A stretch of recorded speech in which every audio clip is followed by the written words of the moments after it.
अस्सलाम वालेकुम रहमतुल्लाहि व बरकातहू। जनाब आज अस आए मदरसा मंडी ते मदरसा मंडी जनाब लगती है हफ्ते दिन।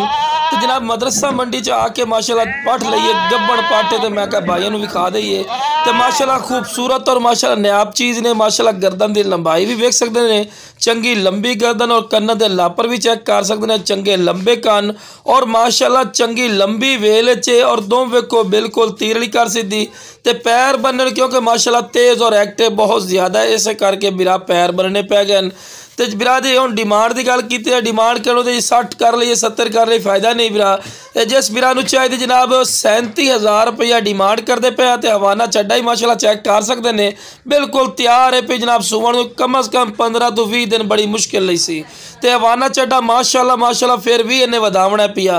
तो मूँह 2 दंद है, हालांकि इस हाइट कद 8-8 दंद 6-6 दंद हो जाती हैं।